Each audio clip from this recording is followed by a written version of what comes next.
Hi! It's me, Thessalonica Farm. So, napadpad ako dito sa Talisay City, Negros Occidental. So, kasama natin ang ating Mad Kabarkada at mga Team Mad Science. So, nandito kasi ako ngayon para bisitahin si Sir Victor Yulatic. Ayan, gusto ko talagang magkaroon ng knowledge sa kanyang pagbibreeding dahil isa ito sa isang napakatagal at legendary na rin na nagbibreeding dito sa Negros Occidental. Ayan, so hali kayo at salamat na paunlakan niya tayo dito bumisita sa kanyang farm.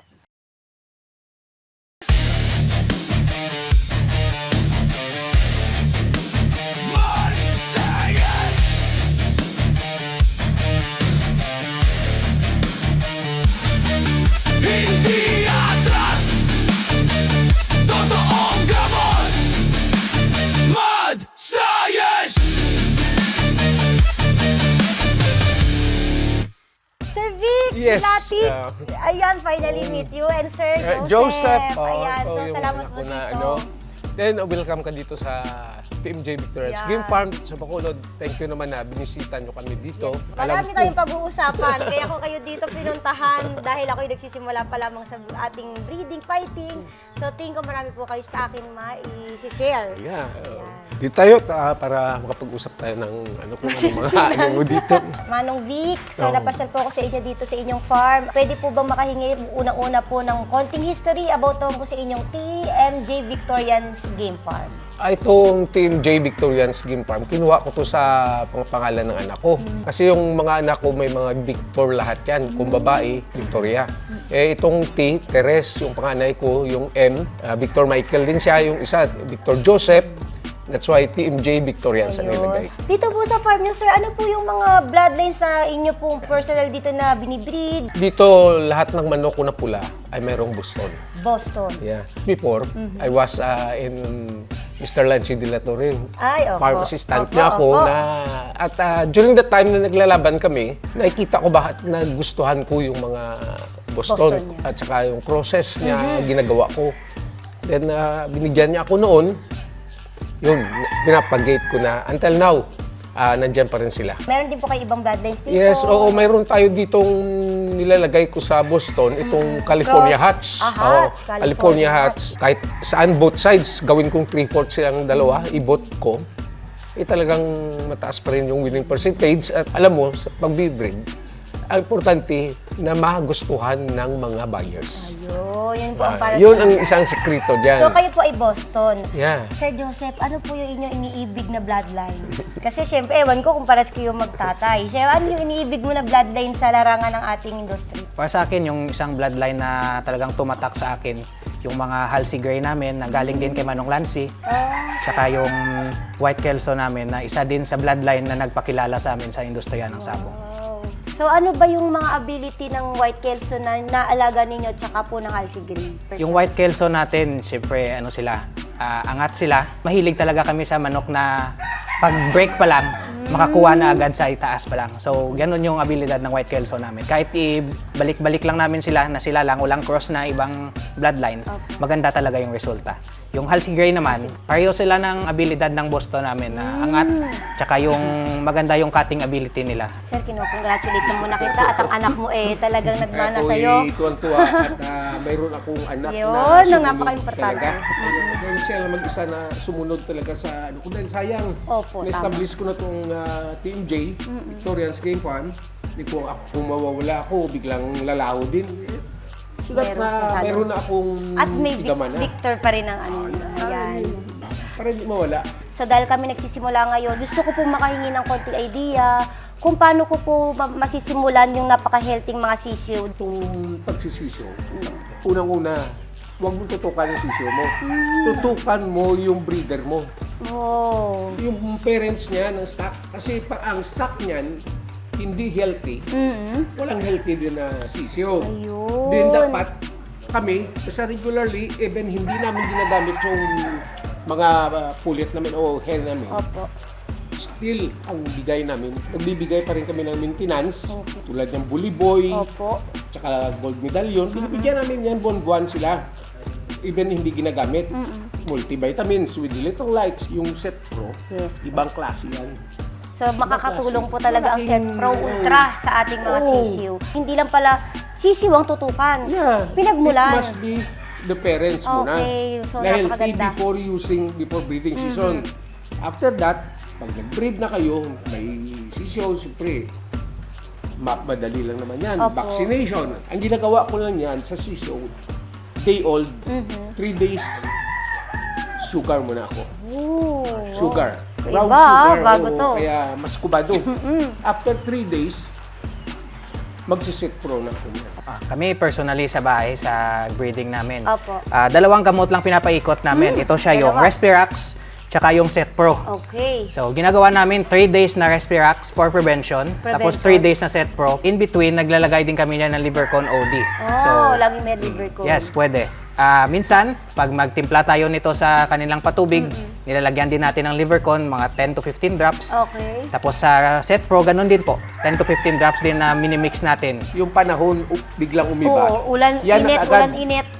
Pinapatak namin yan. Ito na agad, Ganito, Livercon. Livercon na kaagad yan ang pinapatak ko. Tatayo dyan ang manok kahit may sakit. Lumalakas na yung Okay. kain nila. Ako kasi pag nakakita ng may sakit, lagi ko inisip, anong pinagmulan? Taghahawa-hawa na. So, yung pala Number yun. one na tip, every morning, pag gising mo, sa droppings ka tumutok. Okay. So, Droppings. Madali mo ma-identify yun kung mayroong symptoms na. opo. At doon ka na gumawa na mag-antibiotic ka na. Kayo po, Sir Joseph, naka-encounter na po ba kayo na yung mga sisiw po ninyo ay nagkakasakit din? Opo. Na hawa-hawa? Opo, ganun talaga kasi yung sisiw natin, syempre nakalagay sa isang brooder, Opo. magkahawaan din talaga sila yan. Pero sa amin, yung ginagawa namin, maliban na may brooder na sila, nilalagay namin sila muna sa isang box na crate overnight. Para pagising sa umaga, ilipat namin yung crate, makita namin lahat ng droppings na nandyan lang sa isang area.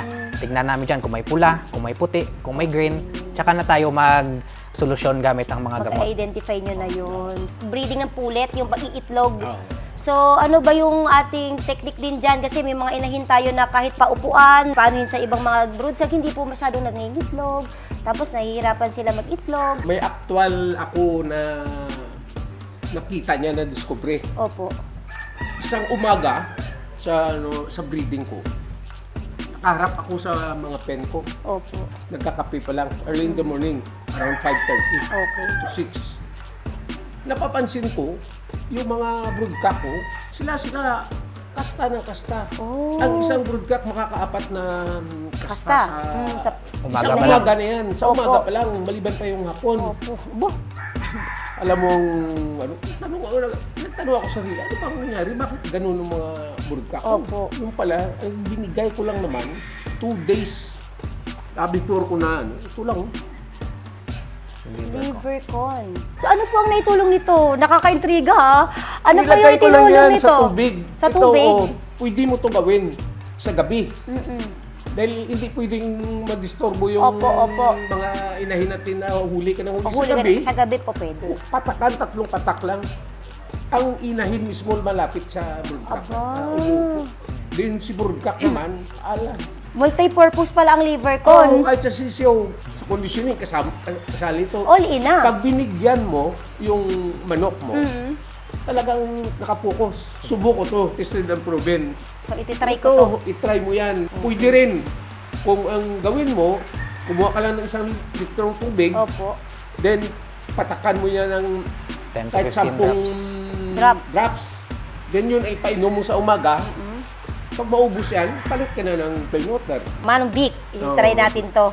Livercon. Malaki, Yan, dami ko na natututunan, ha? Ano po yung mga konting sikreto naman ninyo na maisi-share nyo po sa amin about sa inyong mga fighting? Dito sa amin, always yan, monthly deworm. Apo, deworm. Importante yan, ang Pulse Pro lang. Purge Pro.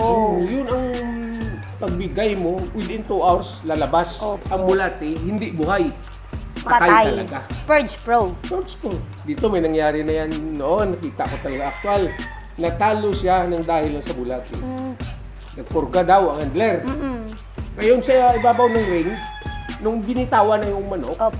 biglang umiri. Ay. Nakatutukan yung dalawang Opo. manok, nagiliran. Ang manok niya, lumabas yung tapeworm. Ay. Napalo. Namatay kayong galit na galit yung mayari. Plus ang mga kantsaw ng mga kaibigan. Dahil may nakita pa Oo. lumabas. Lumabas talaga. Kinausap ko yung handler. Sabi niya, sir, nagpurga siya. O, nagpurga ka. Anong pangalan ng purga mo? Yung pamurga na binigay niya, hindi kayang tipworm. Roundworm lang ang Roundworm lang kaya. makukuha. Tipworm yung lumabas, hindi kaya. Talagang yun. pag purge pro ang gamit, lalabas Labas talaga. ang tapeworm, lahat At ng saka klase. roundworm, labas. Sa mga ano nyo, sa mga nakatali. Ano naman po yung usually na problem na i-encounter dito? Ang problem lang dito sa cord namin, laging walang laman eh. Ay! Ang ganda problema Laging naman walang laman. yan. Last season, natira dito, 20 heads. Broodcock lang lahat. Ginamit namin ngayon sa breeding. Ngayong stag season, 7 lang yung natira. Yung ang kikintab ng balahibo ng mga manok nyo. Ito, Ayun. trillium. May sangkap to na nakakawala ng sakit ng katawan ng manok. Lalong-lalo, nagbitaw. Pag nagbitaw kami dito na mainit, Spar. mag-sparring kami, kinabukasan yan, pinapaliguan ko yan ng trillium. Nung wala pa tong madsaya, Opo. may ako sa handler, bumili ako niyan, honey, calcium, saka multivitamins during training. Importante yan, kailangan mo. But then, nung dumating tong mad science at naglabas nitong Alpha 1, lahat ng sinabi ko nandito. Multivitamins. Oo. Plus minerals. Oo. Plus honeybee. Oo. And calcium. Yes. Complete Dati, na. 3 binibili ko. Bakit bibili pa ako ng 3 klase? Na may isa. Mahirap pa kasi siyang lunukin din ng At saka, manok. laki ng tipid mo. Paano naman sir yung healthiness ng manok pag naman po binabiyahe? Kuya, Yung routine namin dyan, bago kami magbiyahe ng manok, lalo sa amin kasi yung ship namin Opo. usually is mga sisiw pa. Oo. Yung orders Yan, namin. lalo na yan. Kaya ginagawa namin, 3 days straight before i-ship, nagbibigay kami ng Set Pro 3 days. Set Pro. Then on the day na ng shipment, papatakan namin bawat isa ng Livercon OD. Ikaw na naman. Ganun Malaking talaga. tulong. Kahit sa Laking tulong. biyahe. Yung sa stags naman, 3 drops na lang. 3 Direct to drops. the mouth na lang. Oh, straight to the mouth. Iwas stress din siya sa talakas biyahe. yung resistensya. Opo. Kahit ganong kalayo. Opo. Kaya nga sabi nga nila, always on pag may Livercon. So ito, gagamitin ko na to talagang pag mad science, ibang klase, tingnan no? mo, dito yung biyahe namin is from Bacolod, Oo. Ilalan, trip yung manok going Opo. to Mindanao. Oh, napakalayo Tag 2 nga. days na biyahe. Kailangan ko pala to kasi namimigay din ako ng manok sa mga followers ko. So pag isi-ship, kinakabahan ako kasi baka dumating payat na, pangit na. Baka sabihin, ano ba yan, ang ganda sa video nung na-receive na, luyana or parang nahihina na yung ano. So dapat pala nito. Iba talaga pag tinututukan at tinitingnan mo sa umaga, Yes, no? so dahil yun ang routine ko. Gusto ko pagising ko, nakatutok ako sa manok, iikot ako niyan sa breeding pen, ikot ako niyan sa sisiw. Ang mata ko, alam mo yung painting lang ko, droppings lang. Droppings lahat. Sir Joseph, paano po kayo na-attach sa manok? Ay kahit kasi yung iba kasing kilala ko, may mga anak ning lalaki, hindi naman na-attach sa manok. 15 years old ako, nakakita ako sa manok na may pera talaga. Aba, Hindi siya number one yan! hindi siya sa form na sugal hindi siya sa sugal. Oo. Kundi kasi Bentahan. bentahan. Tatlo kaming magkakapatid. Nag-graduate naman kaming lahat na Oo, manok lang yung professional. nakasuporta sa Oo, amin. nga naman. So kitang-kita ko at witness din ako na nakabuhay talaga yung sabong. Magandang income din po talaga, lalo na pag passion yung magtatay. At saka habang nagtatrabaho ka, happy ka, may bigay mo lahat. Oh, tama. So ano po pala yung mapapayo nyo sa akin bilang bago pong nagbe-breed, bago nag-fighting, tapos vlogger pa ako. Sir, kasi pag nasa online social media, pag po natalo, binabash ako. Bas ka. Ang Kaya hirap. advice ko, dapat magkaroon ka ng tunay na bloodline. Ayun, wala. Number 1 yan. Kahirap magkaroon ng bloodline na puro. Kahit may pera ka. Kailan ako sobrang swerte ko. Okay. Nagtatrabaho ko kay Sir Lance. Binigyan niya ako ng parang gantimpala noon. Dahil may breeder na taga-Amerika na gusto akong kunin dalhin sa Amerika. But then, nung inisip-isip ko, naawa naman ako sa kanila na iwanan ko siya. Parang hindi ko manood, saka mawala ako sa Oh, pamilya ko. mabait din naman po Oo. talaga. Sabi ko, yung kinikita ko, kung kikitain ko dun sa Amerika, kung ilang diferensya sa kinikita Tama. ko sa kanya. So, nag-stay kayo dito? Yun yun ako, sabi ko, hindi ko na ituloyan to. That's why, nung marinig niya yun, kinabukasan, pumunta dito si Paring Rico Apo. Almares. Dahil dalawa sila hinawakan ko. Sabi niya, nag-usap sila, binigyan nila ako ng parang Ayun. So, mag-breed ka. doon ka nag-start. At Then, hanggang ngayon, ang tanong nila, anong gusto mong blood. manok? Hindi ako nagbigay ng Oo, ng Bloodline. bloodline. markings, dahil alam ko lahat. Aba, Doon nag-umpisa na less ako sa reject. Sa ulado nyo na. Yung, Tagal ko sa kanya. So yun yung payo nyo sa akin, dapat meron akong sarili kong bloodline na talagang Maghanap ka tutukan. sa trusted mo na breeder na makakuha ng ganong bloodline. Na lahat may magandang karakteristik. Kumbaga sa estudyante, nasa kinder pa lang ako. So sila mga kolehiyo na, ako nasa kinder pa. Pero syempre, marami pa tayong mga bibisitahin talaga ng mga kagaya ni Manong Vic, madkabarkada natin na makakatulong sa ating pag-i-improve. Napakagandang tulong talaga din po ng produkto ng Mad Science sa inyong larangan ng pagmamano. Swerte ko rin na napili din ako ng Mad Science. Opo. Then, I'm so proud na ang lahat ng gamot ng Mad Science is quality one. At ginagamit niyo po talaga. Oo, tsaka Siyempre. kahirap Napaka-importante. mag-endorse ka Tama na po. wala kang pwedeng sabihin sa gamot Yun, na dapat yan. alam niyo po ang nangyayari, alam niyo po ang epekto. Yes. At syempre, may pruweba. Oo. Ayan, pruweba lang natin ang kailangan. So, talagang Mad Science, believe ako sa'yo. So, salamat po Mad Science. Napakalaking tulong po ng inyong mga ginawang mga produkto sa amin pong mga baguhan pa na nagsimula at sa mga matatagal na sa ganitong industriya. So, sana magpatuloy po kayo na mag-create ng mga ganitong produkto para po makatulong sa amin sa matagumpay na pagmamano. Believe ako sa Mad Science.